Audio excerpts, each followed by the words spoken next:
some disagreement on the couch from time to time. Romelu Lukaku's numbers sure are impressive. You see last season, 25 goals in 37 games played for Everton. Paul, you just returned from England. What's the latest from the rumor mill over there about where Lukaku might end up? Huh? Give us some breaking news. Well, it's just that my mate, who's the sporting director now at Everton, and I had a good chat with him. They're going to spend a lot of money this summer. They feel as though it's time that they broke into that top four. It's a big ask, but that's what Ronald Koeman and the staff want to do. So they've had bids for Lukaku, mainly from Manchester United and Chelsea. It's a lot of money. I personally wouldn't be paying that sort of money. They think they can hold out for it, but they're already adding to the squad. So they, it's going to be very, very interesting to see if they do improve, and I think they will improve. Sounds like Diego Costa pretty much out at Chelsea. That would be the most obvious fit. Chelsea, Everton. How does that weigh out? Well, you go to Chelsea, but I mean, you know, the pressure of playing for teams that are in the Champions League and going for the league to a team that's ultimately finishing 6th or 7th is a lot different. And it's whether he can handle that pressure on a weekly basis rather than the less pressure he had at Goodison, which is clearly factual. Stevie, you think he can handle it? I don't think he can. You know, it's the likes of Everton play a certain way. And basically, he has carte blanche in the attacking third, where he has lots of space to run at people, use his power and his strength, and score goals. That's not how Chelsea play. You know, there's a lot more passing. It's a lot more intricate. There's less space for sure. You know, I don't see how this guy's going to be so good with his back to goal, 25 yards out, try to play little 1-2s with Hazard. We saw how great a connection Costa and Hazard had. I don't see that with Lukaku. So, listen, if they're asking a lot of money and Chelsea pay it, I'm not sure he lives up to the billing. Paul, do you see such a difference, Lukaku at Everton versus Lukaku at Chelsea, and what the output would be? I do. I think it's the spaces that he's going to have to operate in. I think that, as the lads say, the way that teams will play against Chelsea, or if he goes to United, the way that they play against those teams, then it's the space in which he's going to have to work, and those are tight spaces. Ryan, decipher some comments, interesting comments by a certain Romelu Lukaku. Now, we know that we've been tracking him to see where he could end up next. And here's what he had to say. The most important thing is, I want to win trophies. We are now talking to the club. What I would like most is to play in the Champions League and to try to win the Premier League once, or better, a few times. So, Stevie. That narrows it down a bit. Exactly. Well, we know he has said that he wants to stay in the Premier League because he's been linked with everyone from Manchester United to Chelsea to Bayern to even Juventus, but he wants to stay in the Premier League, so he said the club. So where does he go? I mean, surely it can't be Chelsea. They've gotten rid of him twice already, so why would Chelsea take him back? Maybe they see something in him that they didn't see last couple of times. Manchester City? Manchester United. Can't be. Manchester United? Why would Mourinho want him when he got rid of him as well? I mean, this is a strange one. This is a bit like Arsene Wenger saying, well, I'll tell everybody at the end of the season. He's saying he knows what's going on, but he's not saying anything. So you don't see any improvement in him now at Everton that you would suggest that, you know, he could possibly have a life at Manchester United or Chelsea again? What he possesses, for me, has got nothing to do with what's happening on the field of play. He's not in a place where he's one of the best in the world, and so it becomes about Manchester United having Mourinho as the coach, and Chelsea having already got rid of him twice. So I'm not sure that I see him going to either of these clubs, which means if he's staying in the Premier League, where's he going? He's not going to Liverpool. But you did say Arsenal possibly earlier. He wants to win trophies. Why did he go to Arsenal? Oh, he didn't say he wants to win the FA Cup. Well, that is a trophy last and that would have been that. So forget City. He's not going to Liverpool. You wouldn't want Where's he gone? I'd love to know. So maybe it possibly could be a club outside of the Premier League, despite his Premier League ambitions. But that's not what he's saying. Nope. He's telling us it's the Premier League, pretty much. So, yes, he's playing mind games for now. Can't wait to see this one. I can't wait to see this one. I do. It seems like the world could be his oyster. It could be Everton still. Who knows? But we'll continue tracking this one here at ESPNFC.com. Lukaku looks like he will be leaving Everton. His destination, though, not Manchester United. No, it looks like Chelsea. I mean, Chelsea have been inquiring for a long, long time. Antonio Conte is a big fan. There was a point where last year they thought that they would lose Douglas Costa, and Lukaku was already earmarked as a replacement. I think now there's a sense that Conte wants 2 strikers or prepare maybe for another exit for Costa later down the line. And, you know, he is a guy that has a big market in the Premier League, not so much outside. There aren't really that many teams who want that type of centre forward. In the Premier League, a few teams want, and Everton will extract top dollar. And of course, it's slightly ironic because Chelsea have sold him and they'll have to pay a lot of money to buy him back. Why did I hear this story and the first person I thought of was Steve Nicol? Why? Lukaku! Well, at least he can say his first name. It's Romelu. Did you know today we start? Right, I don't think this means anything, but he started following other. Did you see that? He was following other Chelsea players on Twitter. Ah. Which was reported today. Look at this, Detective Craig. Oh, yeah. Well, if you're looking he's following Azpilicueta. Must be going. Well, if you're looking for something small that he might be doing, then that's one of the. Well, I think what is big is the fact that he said he's the club. He knows his destination. He's calm, and everyone's saying it's Chelsea. That's probably. If it's Chelsea, right? If you're Abramovich, you're going to be asking questions. You know, you buy the guy, you loan him out 2 seasons in a trot, and then you sell him for what, 23 mil, something like that, and then you buy him back for 80. I think if I'm Abramovich, I'm going, hold on a minute, what's going on here? I think that tells you how it's gone mad, particularly in the Premier League. We've seen Pogba leave, OK, different circumstances, and then come back for a record transfer fee to the same club. Potentially something similar is going to happen now with Romelu Lukaku. It's almost like the Premier League clubs, and we've talked about it before, there's so much money there, even for the poor. I mean, Sunderland, the teams in the bottom 3 got nearly 100 million. I mean, it's crazy. So they're just going out and spending it, you know, willy-nilly on players, and if they have to buy somebody back, then so be it.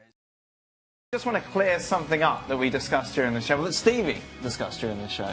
You kept saying sumptuous goals and saying sumptuous, explain to her what it was. Right. And then I said to you, well, you're not pronouncing it right, it's sumptuous. This is going well. And then for some reason you just said restaurant.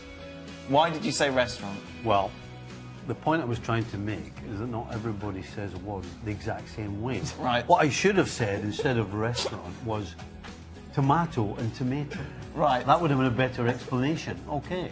But why did you say restaurant? Who says it differently? Yeah. Why is it Gordon always have to Ramsay. be a word that's like Gordon Ramsay says restaurant in a different way. What way does he say it? A restaurant. He's Scottish, you know. I know, but you said he says it a different way. What way does he say it? He says restaurant. Oh. All right. There we go. I just picked the wrong analogy. I should have used the... Okay, let's To be see. fair, it was clear as mud. Let's take a look at your tweets. The first question: how afraid should the world be of the Germans next summer? Well, you could, don't you ask that every time there's a major tournament? Yeah. So, no different. Very. I'm very afraid. I mean, you saw what they did last World Cup to the host nation in the semi-final, so... Indeed. Restaurant. Restaurant. Next tweet. Who claims rights to the biggest rivalry in MLS? San Jose, LA, New York City, New York Red Bulls, Portland, Seattle. Portland, Seattle. You could put Montreal and Toronto in there as Absolutely. well. Montreal. How would you rank them? How would hold on a second. Hold on. How does, Let's get the Reds How does in there. Red Bull and NYCFC... I didn't put him on there. Yeah. Dan did. Well, they asked you what, Dan, how did they get on They there? asked you what the biggest rivalry I don't know. The Devon who just tweeted in. So if you're asking me for top 3, Yes. I would have to say Portland, Yep. Seattle, the Cali Clasico, Yes. and then you would have to throw in right now, just because... Cali Classico, Yes, what's sir. that? What's up? Oh, don't say that. You need to explain. What's that? The Cali Classico. Oh, I need to explain it to you, yes. Layman's well, he needs it. Los Angeles Galaxy versus the San Jose Earthquakes. Okay. And then if you want to go in New Day, I would have to say Montreal, Toronto. Some great playoff matchups. Sure. Provided plenty of good history for us as of late. How about the 2 teams that are supposed to be in the same city? Would that not be a Which one? bigger rivalry? The 2 New York You teams. just said, how did they get on there? Now you want them on there? Yeah. I didn't say how did they get on there at all. I said how. I thought that's what you said. How was it? No, I never. Because one's just formed. How can that be a rivalry? They've just formed. Because they're in the same city. But you just asked. Well, let's just put a team in and get a derby, yeah. Well, Right. well, Let's it might be big in 50 years. Let's move on. I don't know what planet you lot are on. How would you grade Steve Nichols' job hosting the half-time segment? You should be worried. Well, Forget about everybody being worried about Germany. Well, this You is should it, be wasn't worried. it? I couldn't do it, so you did it. Yeah. Stepped in. How would you rate it? I don't know how you kept a straight face. He didn't. None of us did. To be fair, we were discussing it for about an hour and a half prior, I bet. whilst doing the show. Did it give you more respect for me, Steve, and the job that I do? Absolutely, yeah. Good. Maybe you should do one. We actually didn't You think. actually make it look very I have easy, done Dan. it before. I have to warn you, so don't be. You've done what, sorry? I have done it before. Have you? Yes. Why don't you do it more? Well, I didn't see you diving in and saying, I tell you what, you've never done it, I'll do it. There was a strategic reason why you were chosen to It do was it. calculated. Yes. So we could have a laugh. Yeah, best available. There you go. That was it. Hey. Do you want to do the promo? No, I Say don't. goodbye? No, you're. Oh, maybe- hey, stay you know in your what it lane was? and I'll stay in my lane. Okay. I'm not in the business of trying to nick people's jobs. There's enough of those around. That's not You know why he asked me to do it? Why? Well, they obviously saw him doing it Yeah. Hey, previously. What, in England? restaurant. 5 years ago? Restaurant. Well, you don't get programmes from England over here. You don't. David De Gea saga does indeed continue, and the latest twist is that a certain Kasper Schmeichel has been linked with a move to Manchester United should David De Gea end up going to Real Madrid. It's not the first time we've seen a Schmeichel at Man United. Stevie, this is Kasper. Does he fit in with United, you think? Yeah, of course, we have history with his father. Certainly the name fits in. That sometimes puts more pressure on you. Yeah, I would suggest that it's going from De Gea to Schmeichel is a bit of a letdown. I'm not sure that Schmeichel is that much better than Romero already, and would Leicester let him go? So I'm not quite sure this thing would happen. I think eventually De Gea will leave United. I don't think it's going to be this summer though. He still has a couple of years left on his deal. They don't have to let him go now.